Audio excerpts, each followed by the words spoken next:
One, sea ice growing. A new report by scientists put another dent in the hysteria over climate change. Two, Secretary of Defense Pete Hegseth makes sex-neutral fitness standards. Women in combat's going to have to run about a minute or two faster in the mile, do 10 more pounds on the bench press. While women are working out, Hegseth intends to cut down the number of four-star generals with Kurt Schlichter. Three, Donald Trump puts an end to gain-of-function research. Is that all positive? Or should we consider there are downsides? With Congressman James Comr.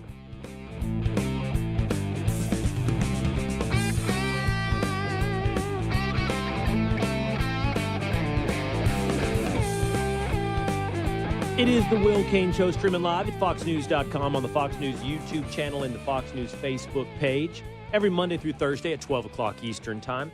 Just set a reminder or subscribe on YouTube. Make sure you tune in to the Will Cain Show page on Facebook and jump into the comments section. Become a member of the Willisha. If you're listening on radio at the end of this program or when you hit a traffic light, head on over to Apple or Spotify, hit subscribe, then you'll always be able to hang out with us here on the Will Cain Show.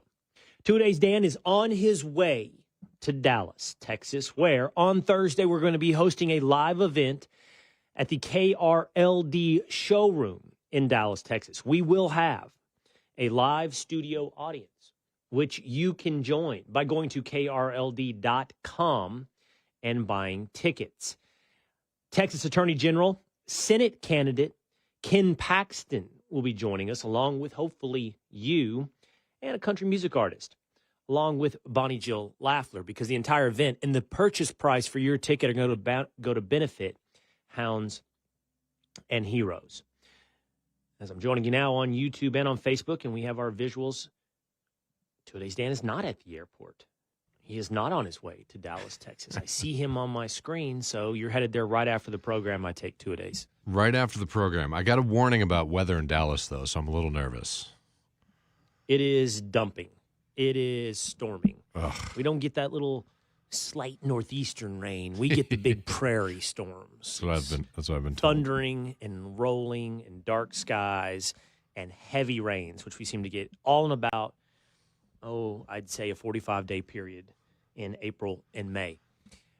But that keeps us green, hopefully through the hot, burning days of July and August. So we look forward to welcoming you and much of the New York staff down here in Dallas, Texas. I hope your travels go smoothly. You just traveled to Canada. As we speak, Donald Trump is scheduled to be speaking with Canadian Prime Minister Mark Carney. He's from the left, but Donald Trump is making nice little gestures to Canada about what might come out of these meetings. It'll be fascinating to watch. Could it go poorly? Could it go the way it did with Ukraine's Zelensky?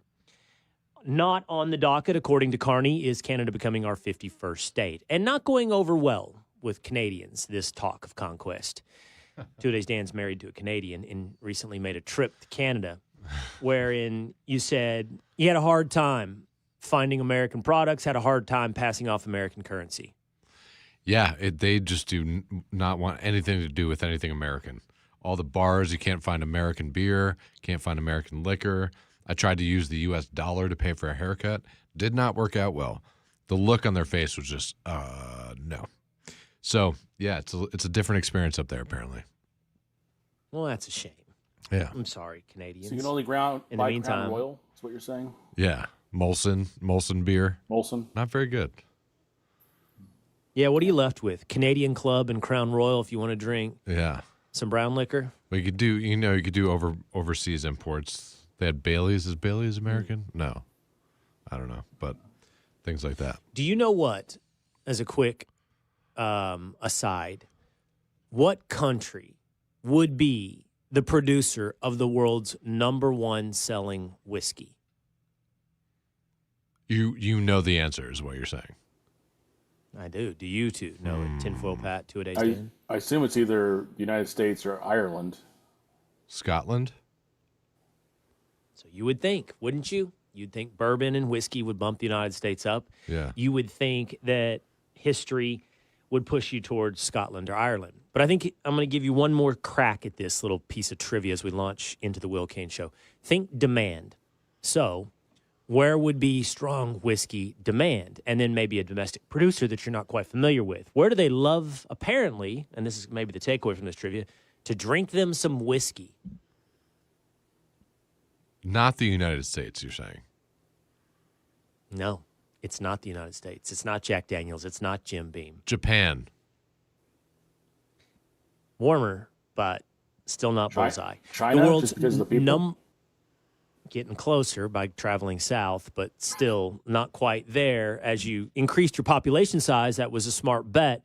But apparently they love them some whiskey in India. I think if you check that out real quick, I think your top 3 selling brands globally, whiskey, are all produced in India. That's wild. Double check me on that. Fact check me on that because I'm shooting from the hip at the top of the head here. We have Kurt Schlichter coming up with us today on the program. We want to talk about some of the things happening at the Pentagon. Big news today. Also, news in the Wall Street Journal as they continue to push forward with the scandals around Signal. There was a media chart that showed the amount of coverage of Secretary of Defense Pete Hegseth from mainstream media, 100% negative. There are some positive things out there to be reported. Much of reporting is about emphasis. Much of reporting is about attention. Much of reporting is about tone.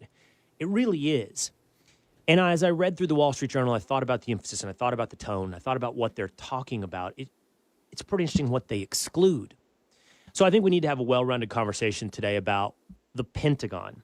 We're also going to be inviting in House Oversight Chairman, Congressman James Comr, as Donald Trump has signed an executive order to put an end to gain-of-function research. It was my understanding that was already supposed to be something that was not allowed with U.S. funds. Thought that was supposed to be something that existed under the administration of Joe Biden. So what's different? What's changed? And is there an argument to continue in some form, fashion, gain of function? Does it have only negative consequences, or is there something good to come from gain of function research? All that coming up with Congressman James Comr. Before we get into story number 1, let's do a quick fact check. Am I right? The world's top selling whiskeys come from India. I'm seeing Scotland is the biggest producer of whiskey in the world. UK produces 700 million liters of whiskey. India, though, is the fastest growing center for whiskey production, is what I'm reading. Let's just try AI while we're here together. Okay, I'm just going to run Let's get GPT'd. All right, let's do this. What are the world's top-selling whiskey brands globally? What's your favorite? Do you have a favorite? And the results are, number 1, McDowell's, made in India with 31.4 million cases. Number 2, Royal Stag, India with 27.9 million cases. Number 3, Officer's Choice, India, 23.4 million cases. Number 4, Imperial Blue, 22.8 million cases. And coming in at number 5, Johnny Walker, Scotland, 22.1 million cases. That's because they have so many people. That's why. It's a volume You almost issue. fact-checked me, but you were proven to be fake news. Well, it's a different AI correct. system than I looked through, so never I think know. that's what it is, or maybe the prompt wasn't quite right. Anyway, I don't stand corrected. I stand correct. It's India. Let's get to it now with story number 1. Report from the New York Post. A study published in Science China Earth Sciences reveals that between 2021 and 2023, the AIS, that is Arctic ice, gained mass at a rate of 108 gigatons per year, a remarkable reversal from the rapid loss seen in the previous years. The researchers attribute this rebound to unusual increases in precipitation, which led to an accumulation of snow and ice. This unexpected mass gain temporarily offset global sea rises by about 0.3 millimeters per year.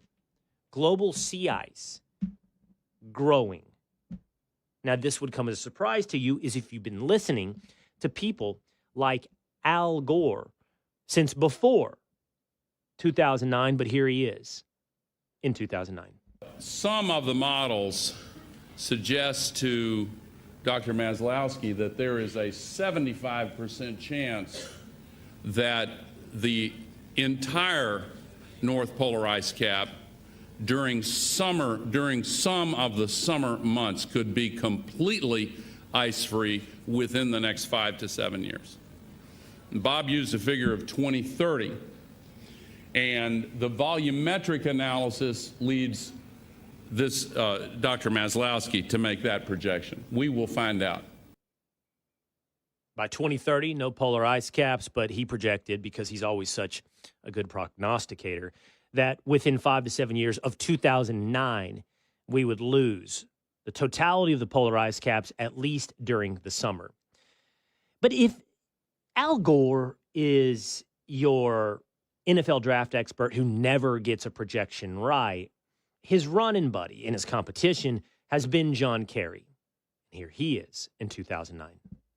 You have sea ice, which is melting at a rate that the Arctic Ocean now increasingly is exposed. In 5 years, scientists predict we will have the first ice-free Arctic summer.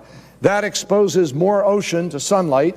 Ocean is dark. It consumes more of the heat from the sunlight, which then accelerates the rate of the melting and warming, rather than the ice sheet and the snow that used to reflect it back up into the atmosphere.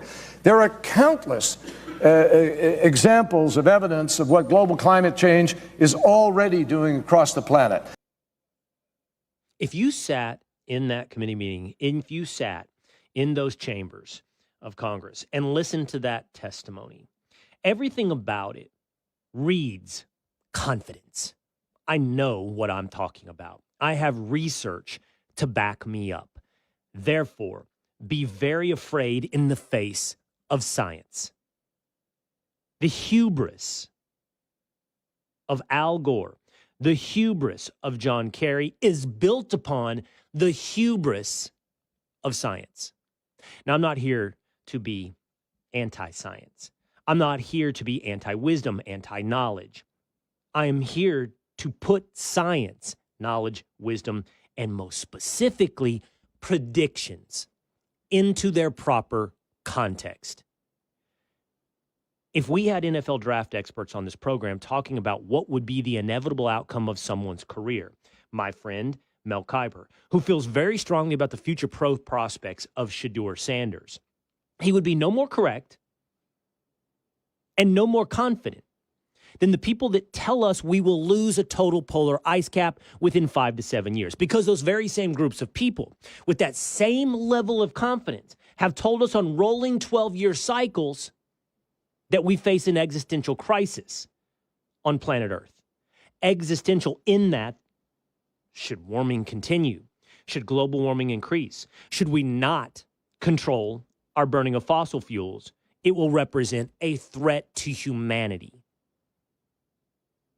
A threat to our existence, a.k.a. existential. But they have been wrong over and over with those rolling 12-year cycles. And let me not leave it in the vague and abstract realm of they. The IPCC has made global temperature projections for a better part of 30 years, none of which have come true, all of which have been extreme. The point and the takeaway from this is that prognostication, prediction, hubris, all masquerading as science, is not certainty, and certainly not cause for reorganizing the global economy and the one natural resource that's driven us out of poverty, fossil fuels. The Antarctic ice sheet, which holds more than half the world's fresh water, reads the New York Post, plays a crucial role in global sea level rise. Its rapid melting has been one of the largest contributors to rising oceans, alongside Greenland's ice loss and thermal expansion of warming seas. But according to this new paper, published by GRACE, Gravity Recovery and Climate Experiment, the AIS, which had been losing about 142 gigatons per year from 2011 to 2020, over the last 4 years, has been abruptly gaining ice at a rate of 108 gigatons per year. How? Precipitation, according to the paper. But how? When global temperatures are projected to rise? How when we continue to burn more fossil fuels? How when we continue to defy Greta Thunberg? How are we adding ice if we're doing all the things that they said would totally melt the polar ice cap and cause human extinction within 12 years?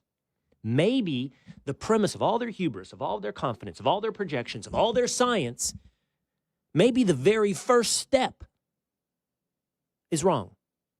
The world's climate has moved in cycles. Cooler, warmer, warmer, cooler. In the 1970s, the scientists, warned of a coming mini ice age. By the 1990s, they're talking about global warming. We move in cycles. Do humans contribute? That's open to debate. What's greatly open to debate is how much we contribute to the change in climate. The climate is always changing. It's moved in cycles for millennia. And maybe, just maybe, the Earth has more to say in this outcome than Al Gore or John Kerry, as we now are adding to the polar ice cap. Secretary Hegseth has sex-neutralized the standards for the Army. He wants to cut 20% of four-star generals. And the Wall Street Journal has a new piece attacking him for his use of signal. Let's break it all down with Kirk Schlichter when we come back on The Will Cain Show.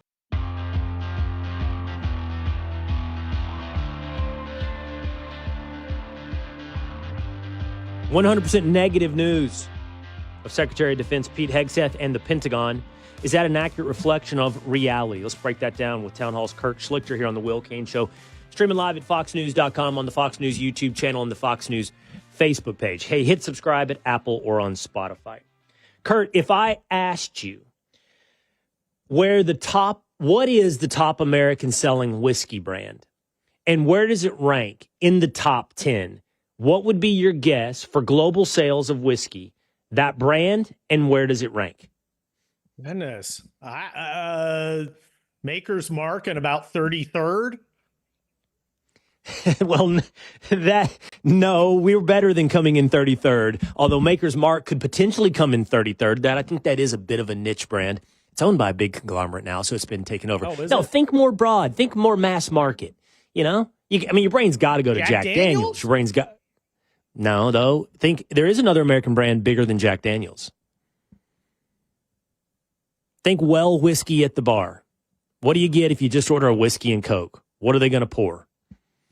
Usually Jack. Of course, I'm biased. I won a multi-million-dollar verdict against an attorney named Jack Daniels once, so I like that. Well, have you ever won a verdict against a man named Jim Beam? Because that's your number one selling American whiskey. All right, and it comes in globally sixth globally. Really? Johnny Walker from Scotland comes in fifth. And this is the point of our trivia here today. Your top 4 globally selling brands all come from, and I'm sure you've never heard of one of them, India. The Indians apparently love their whiskey. I don't even know what to say. I'm not Indian whiskey? Yes. Next you're going to tell me, hey, I've got this great Cabernet from Bangalore. I'm sure they're on it. At some point, when you have that big of a population and some push, I'm sure, perhaps even through tariffs for some domestic production, they're going to be growing their own grapes. I'm sure. That country is not only giant, it's not only giant in population, India is big in geography. Do they not have a wine and grape growing region of India? Surely they do. I would assume they do. Right. And thank goodness we're finally treating India like a potential ally after decades of ignoring it. Man, our foreign policy is just a disaster. The guys coming out of the Georgetown School know about as much about foreign policy as I do about whiskey brands. Speaking of Indian foreign policy, not not scheduled to be on our list of topics here today with Town Hall's Kurt Schlichter, but I was listening, Kurt, and I talked about this yesterday here on the show, but I was listening to the All In podcast, which I listen to from time to time. That's AI and crypto czar for the Trump administration, David Sachs. It's tech entrepreneurs like Chamath Palihapitiya, both of whom have become big supporters of the administration. They were talking about our tariff policy, Kurt, and they were saying, listen, it must be done. We must have this repositioning when it comes to China, most particularly on a couple of critical industries like pharmaceuticals, technology, AI, and the types of things that go into our manufacturing plants, meaning heavy equipment. It's not so much about T-shirts and tennis shoes. It's not about Nike, and it's not even really about Apple. It's about these critical infrastructure pieces of industry in our economy. And here's why. Here's the thought process they put to us. Were China to invade Taiwan and we had to make a choice, and we are obligated, at least treaty round, to defend Taiwan, we're immediately cut off from those critical industries. We're immediately cut off from pharmaceuticals. We're immediately cut off from defense industry stuff that we need, by the way, to support not just our industry, but our national defense. But another scenario they talked about is, should China and India go wrong and we have to make a choice? If we choose either way, India or Taiwan, we set our economy back half a century by losing access to those products. So we need to begin the process of bringing that manufacturing back to America. Yeah, well, look, I think you're absolutely right. And I was a pretty regular conservative about 20 years ago, before failure built upon failure. And I had to change about a lot of things. And one of the things I always believed was, tariffs bad, Smoot-Hawley bad, tariffs bad. And there are problems with tariffs. There are challenges posed by tariffs, but that's a purely economic analysis. That is, what is going to make the most money in the short term? Not having tariffs probably better for the economy in the short term. But the economy's not everything, and it's not the economy in the long term. We've seen what happens in the long term. And if you get out of the coastal cities, and I live here, by the beach in Los Angeles, everybody's doing fine. There's BMWs up and down my street. You go 5 miles inland, and your kid can't get an education. You can't walk the street without getting shot. Okay, so we have gutted our the heart of our country by purely focusing on the economic outcomes. And of course, there's more to it than just when you're talking about tariffs. As you pointed out, pharmaceuticals, technology, that sort of thing. We need to be able to do it ourselves because history and human nature have not been repealed. Okay, this is still a Westphalian nation-state system where nations move for advantage. And if you can't make something and somebody else can, well, that country has some power over you. And we're seeing that. And we've been seeing that as we've seen the Chinese have cut off rare earth elements access. That's another category. Which, of course, we won't mine ourselves because, the environment. I think an environment where we're not, dominated by the Chinese is more important, but, that's just me. So I know that a lot of my conservative friends will put up a clip from Milton Friedman talking about tariffs, but they don't put the whole thing because even Milton Friedman said, there are exceptions, things like bombs. You got to make your own bombs, even if it's not economically efficient. Well, yeah, it's bombs, but it's also things like chips. It's also things like antibiotics. It's also a lot of things that we need to have here that we just can't outsource. Because again, great powers compete. I guess we told ourselves a lie when we won the Cold War that history was over. Thanks a lot, Francis Fukuyama. Your book was just wrong. There's still great power competition. We're still advancing our own interests, and our countries are advancing them. The difference is they're not ashamed of it, and much of our elite is. You bring up another great category. That's the rare earth minerals category. The Chinese, we have the rare earth minerals, not all of them, but we have a lot of them domestically, meaning they're in the dirt, they're in the ground. Yeah. And we can mine them, and I think we can get over environmental concerns as well, meaning politically we can get over environmental concerns. The problem is that China's, as they always do, playing a long game. And so for decades, they have been investing. It's command and control. It is with state investment, but they have been investing in the processing of rare earth minerals when, for whatever reason, we have not. And I don't know if that's for environmental reasons or we thought we didn't have to. But think of oil refineries. Okay, you take crude oil, you run it through a refinery, it becomes gasoline or usable oil products. Same thing with rare earth minerals. They have to be processed into something usable like magnets. And the Chinese, and by the way, not a cheap and easy and fast thing to build, the processing plants, but the Chinese have been doing it, subsidizing it for decades. And get this figure, they control 90% of the world's rare earth mineral processing. So war with China, even heightened Cold War with China, cuts you off from the things that go into so many products. Of course, computer parts and so forth, rare earth minerals, but that we're way behind the 8 ball on that one. Do you get concerned though, Kurt? You know, you and I both come from a more traditional conservative background and economic laissez-faire, and I love me some Milton Friedman. Do you get concerned that we start stepping into this command and control economy where it is top down and driven? And if you're not concerned under Donald Trump, are you concerned about the precedent of the next guy? Maybe the next guy has a D, but maybe he has an R. And even if he has an R, Kurt, that doesn't mean we're going to like every single thing he chooses or he has the same instincts as Donald Trump. I do worry a little bit moving in the direction of command and control versus laissez-faire. Look, I think that's a legitimate concern.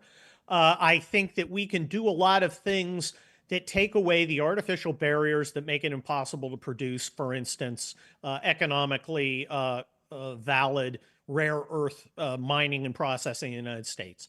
That includes lifting regulations, lifting permit, ending this dragged out permit process followed by litigation, and also realizing that Chinese are subsidizing it, so the price is artificially low, so we can't compete with it. And there, I think tariffs are perfectly legitimate in a field like rare earth elements. Is it going to cost more money? Yes. Will we lose as a nation in the long term if we can't build this stuff ourselves? Probably. So, you can't be a economic purist in a situation where you have nation states competing against each other, because it's not just about economics. If when you're in an economics department, and arguing with the other professors, after you've made your DEI statement and taken your transgender awareness training, when you're arguing with the other economists, you can afford to think of nothing but economic factors. But there are more than economic factors. There's military factors, diplomatic factors, informational factors. There are a myriad of factors that go into running a country and foreign relations. And it is a mistake when we become pure economic determinists. I'll tell you another example. Us conservatives, for years we were saying, Hollywood's leaving money on the table. As soon as they figure out that they can appeal to conservatives, we're going to see a bunch of conservative movies come in. And they've never shown up. And you're right. There's a lot of money on the table. I mean, some Hollywood guy ought to buy my books and make a mint. He would also be kicked out of polite society. His kids wouldn't be allowed into the Crossroads or Harvard Westlake schools. He wouldn't be allowed at the country club. His daughter would probably scream and cry and call him a racist, sexist, transphobe, and all the other things. Maybe a fattist. I don't know. There are factors outside of pure economics. So the idea behind capitalism is people pursue their interests.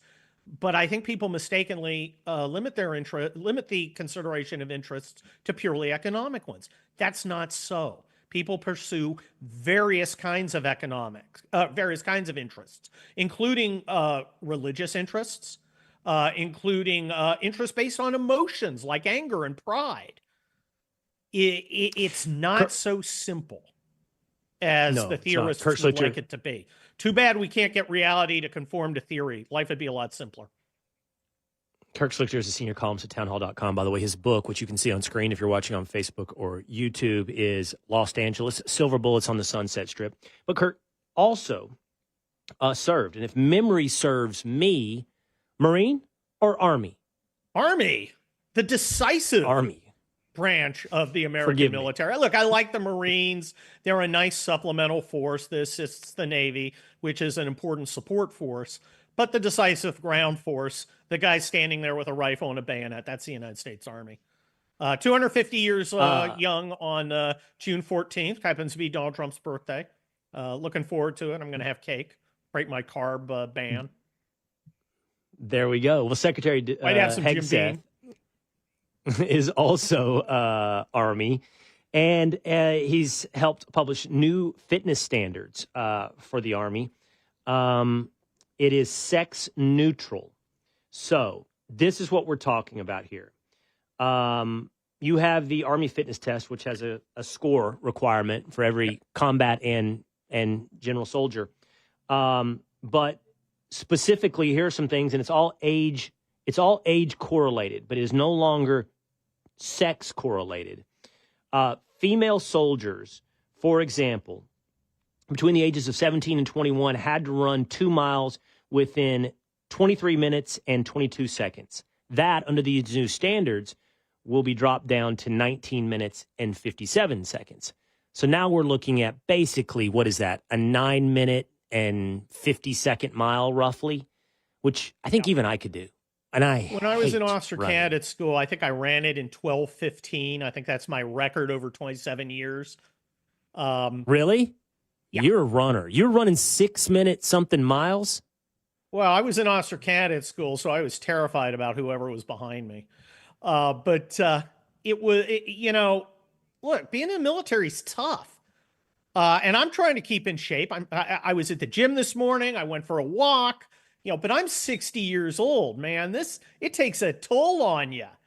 And, but it's a serious business. If you're going out into combat, you're carrying your web gear, you're carrying your weapon, you're carrying spare ammo, you're carrying a backpack, you're probably carrying something else, maybe a radio, maybe a mortar round, maybe a mortar tube.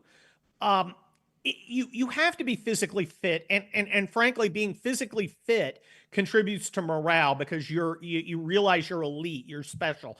And when I see, there's a lot of photos on the web of rotund soldiers, sailors, airmen, Marine, whatever Space Force people are. You can't be an elite organization if you look like you're a member of MEAL Team 6, okay? And again, I'm a retired guy. I don't meet my AR-670-1 standards right now. I will soon again. But if you're in, you've got to be fit. And I got to tell you, Will, I went to the wedding of my pal Larry O'Connor, also from Town Hall. You probably know him, WMAL. Yes. And yes, his daughter was Annapolis. The groom was Annapolis. He was a Marine. I was around these young lieutenants and ensigns, and I gotta say, what an impressive crew of young Americans. In shape, fit, smart. They were so polite. They pretended this retired colonel had some sort of relevance. They were very. They treated me very nicely.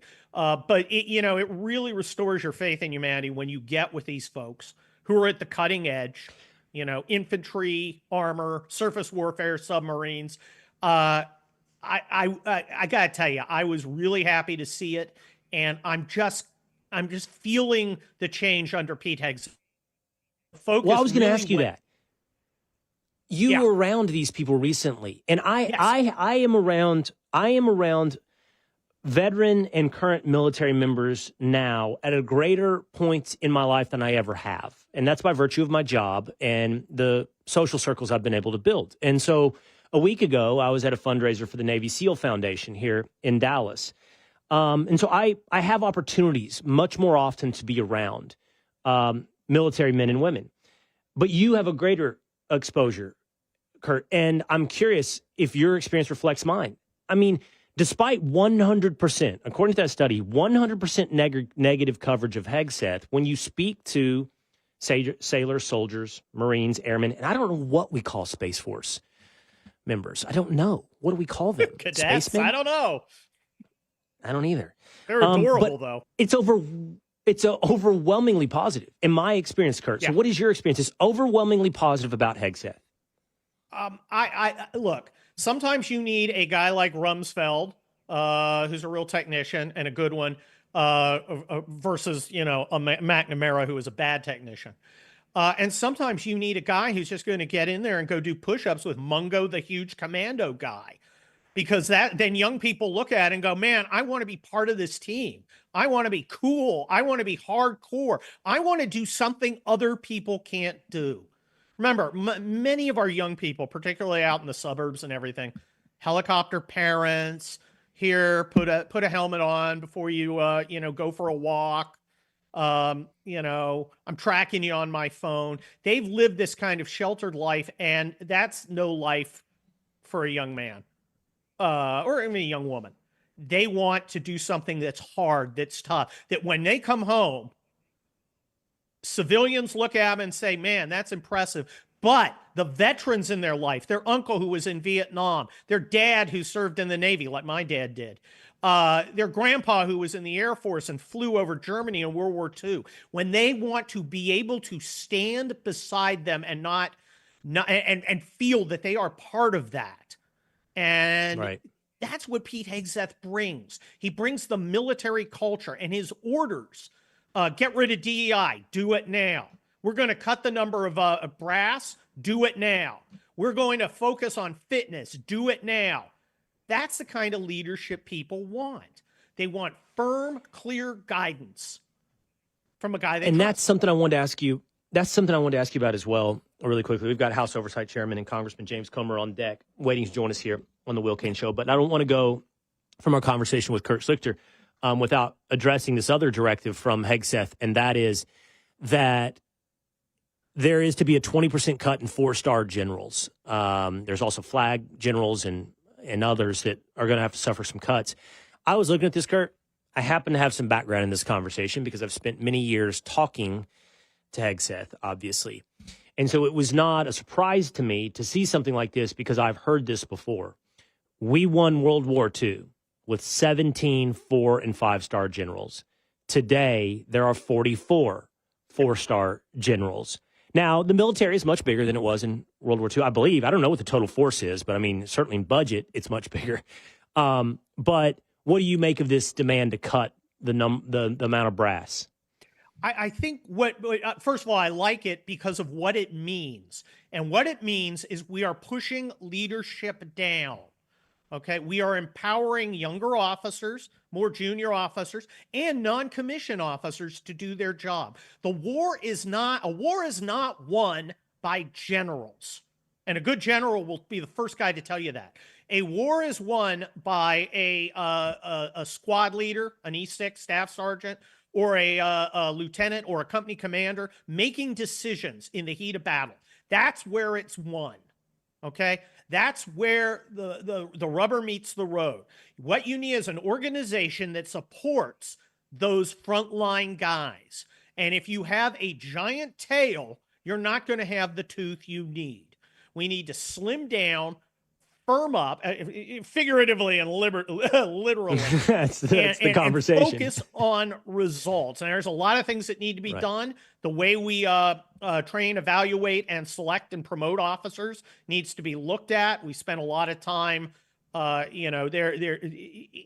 George Marshall built the United States Army of World War II with a little black book of officers he had met going around to bases. So when he said, there's a battalion open somewhere, page 40, this Colonel Jones guy, give him a shot. I have a note here that he's a smart cat.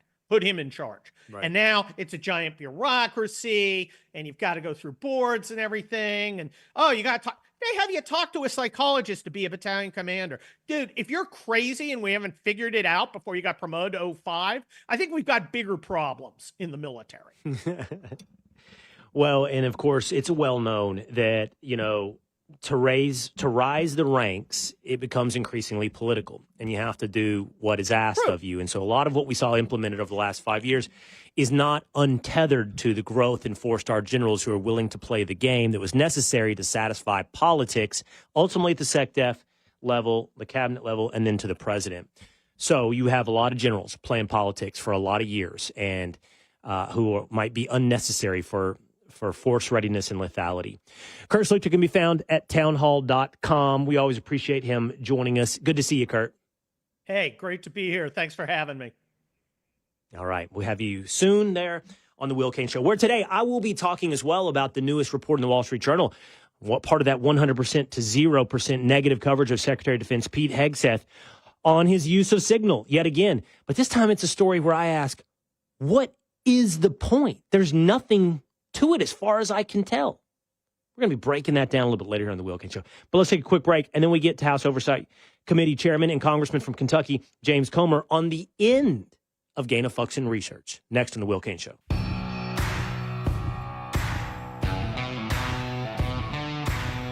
I'm not just trying to play devil's advocate. I think it's a legitimate question to ask about, is there a legitimate role for gain-of-function? Not a pivot, not 180 after talking a long time about the dangers of gain-of-function, but I've always known it's a debate, that it's got its pros and it's got its cons. We have been focused on the cons for a long time, appropriately. When Donald Trump signs an executive order ending gain-of-function, we also have to consider what are those pros that need to be retained when it comes to gain-of-function. It is the Will Cain Show, streaming live at foxnews.com, on the Fox News YouTube channel, on the Fox News Facebook page. Hit subscribe at Apple or Spotify. Congressman James Comr of Kentucky is the chairman of the House Oversight Committee, and he joins us now on the Will Cain Show. Chairman, great to have you. Thank you for being here. Thanks for having me. Talk to me about this new executive order, this new initiative from President Trump. I think let's start here, Chairman. I thought we were done with gain-of-function anyway. Like under Biden, I thought that was sort of the plan. You know, like we're not supposed to be funding gain of research. We all know it wasn't abided. Mm-hmm. Maybe that's on Fouchy. Maybe that was on the White House. Who knows where it was directed from? But like formally, you know, I thought we were done with gain of function. Well, this is all on Fouchy because Fauci lied to everyone. This gain of function probably started during the Obama administration. It went on during the first Trump administration. It went on while Joe Biden was president, all the way till people started suspecting that this was taking place. Remember, the whole time Dr. Fauci lied to the American people. This was at the center of the world during COVID. What happened? When Fauci said there was no gain of function being conducted at Wuhan, the American tax dollars weren't taking place. The COVID-19 didn't start in Wuhan. All of these were lies. We know these are lies. My committee had a task force that investigated this for a year. We concluded that Dr. Fauci lied. We were funding gain-of-function research through the Wuhan lab. We traced the money to the grant, to the company based out of New York that was receiving the grant. And very happy that this all ended with President Trump signing an executive order banning it in the future. But if that's true, how come we don't see charges or accountability for Dr. Fauci when it comes to perjury? Well, Rand Paul and I both have said publicly we hope that there are charges for Dr. Fauci. This is something that we hope Pam Bondi will take up. I think the evidence is clear. You know, when Dr. Fauci, who's a very good witness, I'll give him credit. He's very good. He was very convincing when he would go in front of the American people every day and talk about COVID and encourage people to wear masks and all that. When we had him in committee, he's like, he never said anything about wearing masks. He didn't say anything about shutting schools down. He testified he didn't say anything about social distancing and ivermectin and all the scandals that were taking place throughout the whole saga of COVID-19. Dr. Fauci was the face. He was the instigator. He was the face. He was the hero. In the end, he's the villain. And yet, he denies any role whatsoever in COVID. But what the executive order today is another nail in the coffin for Dr. Fauci. Yes, we were funding gain of function research. It was secret. Dr. Fauci was a one-man show. He lied about it. And the first step is banning it in the future. Hopefully the second step will be Pam Bondi bringing Dr. Fauci in to try to start some accountability. Okay, so two things. I'll be calling for that. You'll be hearing about that on the Will Cain Show. If that is true, what you just said, that he lied, then there should be perjury charges. No ifs, ands, or buts. Absolutely something we should see from the DOJ. Second, the way you laid it out, if Dr. Fauci or Peter Daszak was funding gain-of-function research in Wuhan, and we do have the reporting on that stuff, was that not already a violation of American policy under Biden? So, A, why do we need this new executive order? B, what is the repercussion for violating a policy under Biden? So I think as you just laid it out, Mr. Chairman, that Fauci, Daszak, and the whole enterprise would have been violating a previous policy. Yeah, I don't know what the previous policy was. I know this, that Dr. Fauci, under oath in front of the Senate committee when Rand Paul was there grilling him, and in front of our subcommittee when we were all grilling him, was that it wasn't technically gain of function. And he would say some other scientific technical term that it was. That's his way out of, if he's got a good enough lawyer, of perjury. But you know what the Department of Justice needs to do is just weigh the whole thing, bring everything in, bring all this internal data that now they are privy to that we weren't back when Joe Biden was president. Bring it all in and charge him. So he's as I said earlier, he was a very good witness.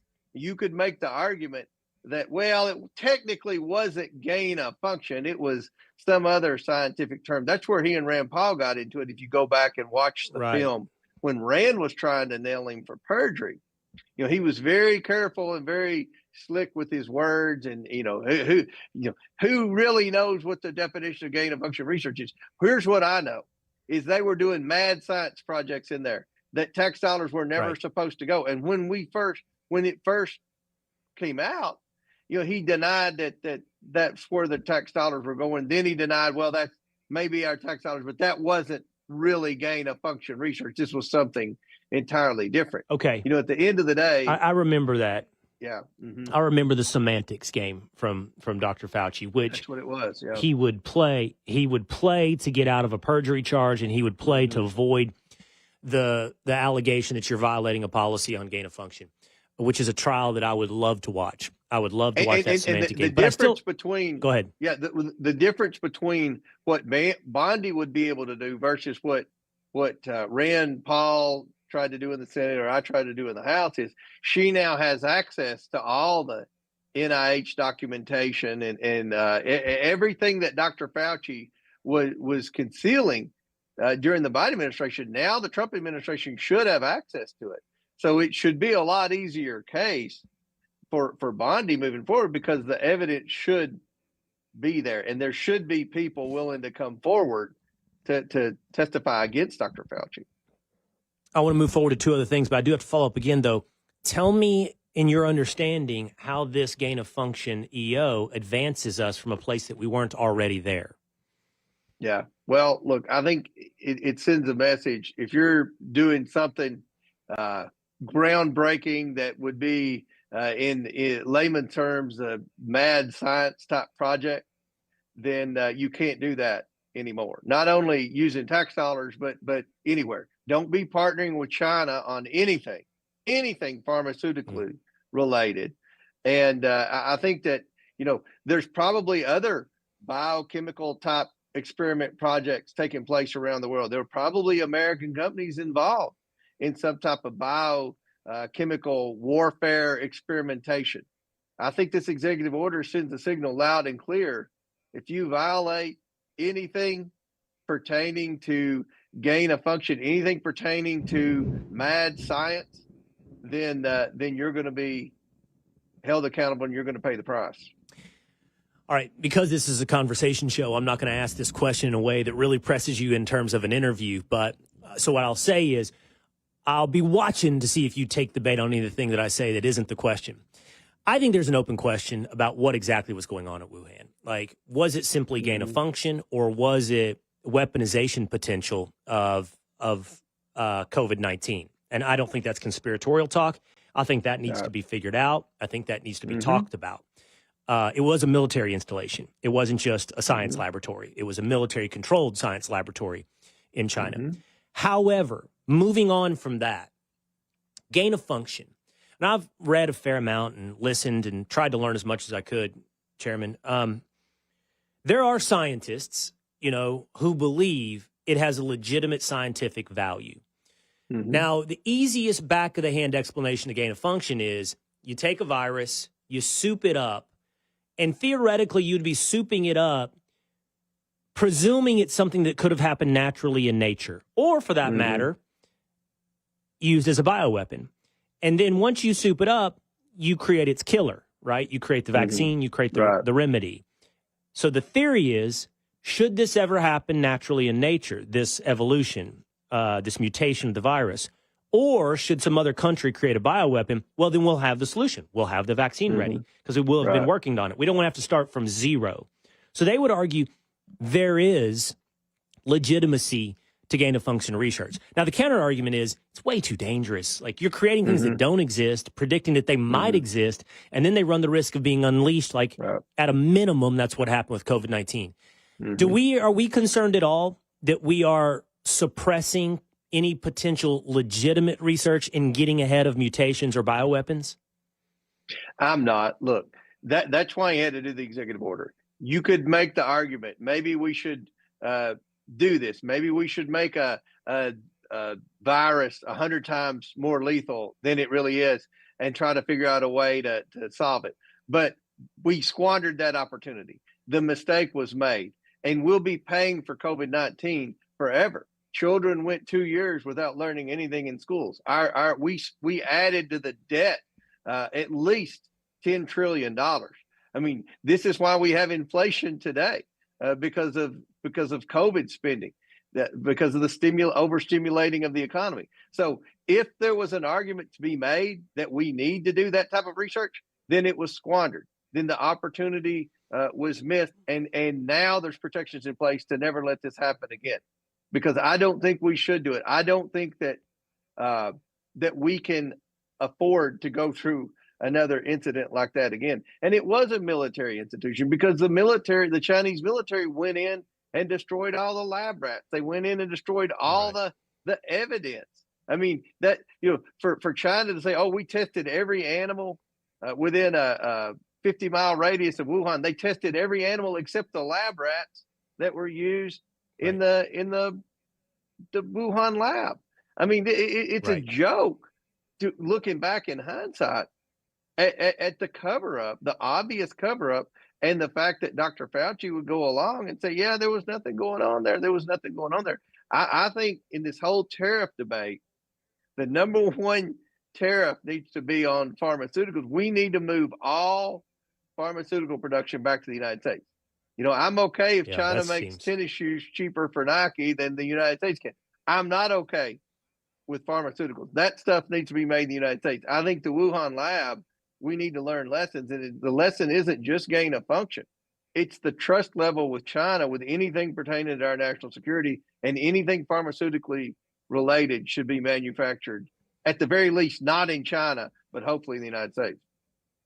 I remember I've talked about it with this audience. I listened to a podcast. Oh gosh, it's 10 years old, but talking about threats to humanity. It talked about gain of function research, and it did talk about the pros and cons, which you and I are going through here, the risk reward. And I hear your argument. I think it's a legitimate argument about squandering the risk reward analysis on this stuff. But it did talk about the risk of one escaping. And again, we're talking about at a minimum something here, but that escaped. And they always pointed to Chinese labs as the least secure of the entire globes of where this stuff is being done. It's being done in the Scandinavian countries. It's being done in America, or was. And it's much tighter security protocols than anything they do in China. Okay. I do want to ask you about this today, Mr. Chairman. And I found it's in the New York Times today. I think it's a really interesting article. And off the top of my head, I don't remember where Kentucky ranks on this. And I'm going to try to explain to the audience in very understandable terms. It works like this. There is I'm going to use the word scheme for federal government spending. And it works like this. Medicaid reimbursed states for expenses that are spent on Medicaid down at the hospital level. But states figured out a way to get more money from the federal government. What they did, according to the New York Times, is states would tax hospitals, this extra tax, right? And in return, then hospitals raised their prices on Medicaid and asked for a higher reimbursement from the state, which the state then passed on to the feds and got more money from the feds in Medicaid. So what we end up with is higher prices at the consumer level, which doesn't matter, I mean, in a way, because it's passed on. But it ends up going back to the federal coffers is where it's made. So states figured out, hey, I can get more from Medicaid reimbursements if I raise prices and create this tax, which is it's zeroed out between the hospital and the state, the tax and the reimbursement. So no, the hospital doesn't care. The state doesn't care, except they like it because they can now ask the feds for more money and get more money from the feds. And what this article pointed out is, I believe at this point, 43 states are doing this. And this is jacking up Medicaid costs, right, at your federal tax level. And the biggest beneficiaries of this are red states who have more Medicaid, bigger Medicaid population, like Mississippi and Alabama. And I can't remember the states. South Carolina has a huge amount of money coming in. And I don't remember Kentucky. But to me, from a distance, when I read this, and I turn to you now, it looks like a scam. You know, like it looks like a way for states to raise revenues on the backs of the federal taxpayer. You're exactly right. That article was spot on, and it's a Medicaid provider tax, and it's funny math, and you described it perfectly. And we know about this in Kentucky. And Kentucky, by the way, is one of the leading states. And you're right, it's the red states. These red states have become addicted to government spending, specifically in Medicaid. And here we are, we're on an unsustainable path in Medicaid.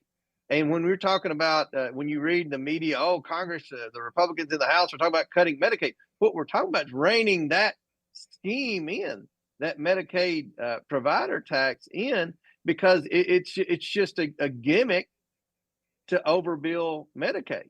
And what's happened is the hospitals, and many of them are rural hospitals, and many are in red states, but there are blue areas too that have significantly increased their revenue through Medicaid, and they're undergoing expansions. They've been purchasing private clinics and all of this other stuff because if you're a private doctor and you're a hospital using this tax to be able to get higher reimbursement. So what do? They go and encourage the doctor to sell out to the hospital. Now the doctor can get higher reimbursement rate, and it's just expanded and ballooned beyond what it was supposed to do, and we can't afford it anymore. So what you're going to see, in my opinion, in the final product on this budget reconciliation bill is a fix to that scheme right there to try to reform it and rein it in while protecting Medicaid for the future. But, you're going to see the federal government's going to spend more on Medicaid next year than they did the previous year. That's going to be the case over the next few years. But we can't continue to spend 25% more. But Chairman, and that's what would be the downstream effect? Real quick, what would be the downstream effect? The way I see it is, okay, if we stop this scheme, then the federal Medicaid expenditures, you said they'll continue to grow, but they should grow less aggressively because you're going to get this savings, right? Then you go back, and the hospitals should be okay, if I understand this correctly, because, well, they'd be okay if the states dropped their tax. The states have this tax on hospitals that is designed to raise prices. If each state then dropped the tax, then the hospitals would be fine too, because they're zeroing out, right? The loser in this scenario would be state budgets, I would assume, which rely on this money. And now you'd have all these red state budgets would have to go, well, we're going to have to raise taxes, or we're going to have to cut spending at the state level in Mississippi. Two things. The hospitals claim they're going to be negatively affected, and they probably will be negatively affected because it will reduce their revenue in some cases. But you're right, the states that have the highest Medicaid population, states that expanded Medicaid, and it is going to be a hit on those states. What those states are going to have to focus on, Benny, is going through, just like going through the voter rolls and making sure that people who are registered to vote are legal registered voters, and they haven't passed away, and they're not illegals, and they're not felons. We're going to have to do that in these red states. Kentucky's at the top of the list to make sure that people are enrolled in Medicaid who are eligible. In Kentucky, right. You have 31% of the state on Medicaid. Right next door, Tennessee, Really? They only have 17% of the state on Medicaid. We have too many people on Medicaid, and what we're trying to do is get the able-bodied people that look like you and me, out working and getting hopefully private health care and not sitting at home on Medicaid claiming they're disabled. Last thing, Chairman, I think you thought you were talking to Benny Johnson for a minute. It's Will Cain still you're talking to. Oh, I said, I'm sorry. I said, my bad. Call me Benny there for a second. I'm assuming that's Benny Johnson. Oh, my God. Last question, though. Aren't you going to get a big fight from Republican governors? Like South Carolina, Georgia? Like is that going to be a big showdown then? Republican Congress against Republican governors? Yeah, they're not happy about it. I mean, it is a problem, and it's gone on too long. And that every government program was well intended, but it's created an unsustainable situation. And I don't like having to deal with these reforms. I mean, my hospitals are panicking. We're a red state. We have a Democrat governor who loves to spend Washington D.C. money. But at the end of the day, well, we've got to get this Medicaid under control, or it's going to be gone for everybody. If we don't try to make sure that people who truly need Medicaid are the only ones on Medicaid, then it's not going to be there for the disabled and for the pregnant women and for the children who have severe disabilities or the children who live in abstract poverty. We've got to fix the program, and that's what we're trying to do. And it's gonna be a major adjustment for the states that expanded Medicaid. Those are the states that are going to get hit the most, the ones that expanded Medicaid. All right. Chairman James Comr from Kentucky. Great conversation on all those topics. I appreciate you being on with us today. Thank you. Thanks. Appreciate it, Will. All right. Take care. I had so many more things I was going to get to you today. I wanted to talk more about this signal allegations when it comes to Secretary of Defense Pete Hegseth. I wanted to talk to you a little bit about the idea that the working class voter, the Trump voter, how they're reacting to the tariffs. But I'm going to make you a deal. We can revisit that tomorrow, or tune in at 4 o'clock Eastern time today to the Fox News channel, and you'll hear me dive into some of those topics on the Will Cain Show. If you're in the North Texas area, come join me on Thursday, KRLD showrooms. Go to KRLD.com, buy a ticket, and I will see you there. In the meantime, I'll see you next time.